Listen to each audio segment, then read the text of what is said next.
Сериозен, ај ќе се обидам да бидам сериозен. За тоа што е обврска на некој што зема плата да ги одржува тие автобуси, има тоа предпријатие менеджмент кој што одговара и пред Советот на градот Скопје и пред градоначалникот Петре Шилегов.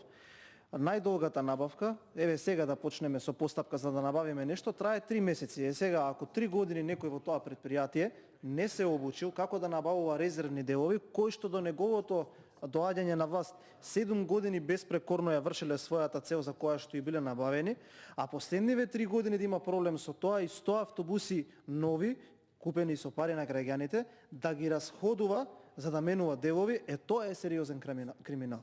Тоа е сериозен криминал.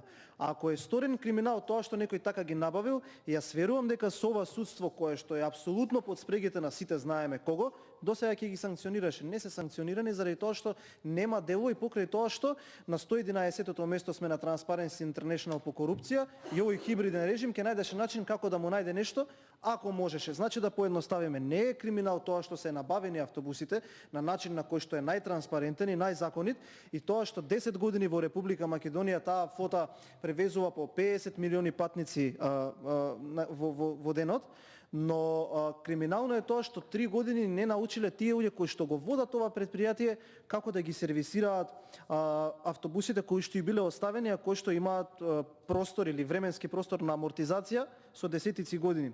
Велите како размислувала таа власт? Еве јас ќе ви кажам како размислуваше таа власт. Таа власт размислуваше како да направи нешто за да им го олесни животот на граѓаните на градот Скопје и на Република Македонија.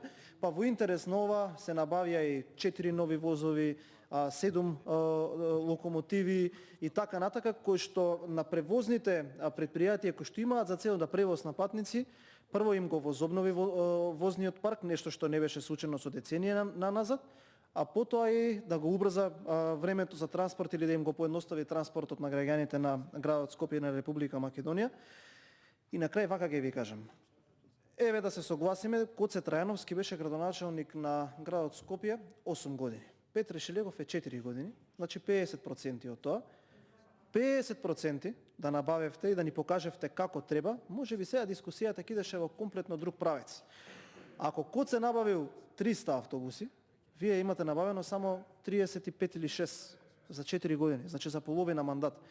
Така да, повторно ќе ви кажам, немојте со ефтини политички флоскули кои што ги пласирате да се обидувате да ќе некој политички поен, затоа што на крајот денот кога ќе излеземе тука, граѓаните се оние кои што се крајни конзументи на ваквите производи и кои што ќе оценат кој повеќе направил за градот Скопје, кој ја возобновил целата флота, кој се обидел да направи најмногу за нив, а кој онака само за политички производи во последната година од неговиот мандат се обидува да направи еден политички производ за да го префали во нечии други раце, за да потоа покажува со прст за собствената и личната неспособност и да вели еве ние сакавме, 4 години ги преспавме, 4-та година еве сега земаме заем, ама еве овие од опозицијата не ни дозволуваат ние да го направиме.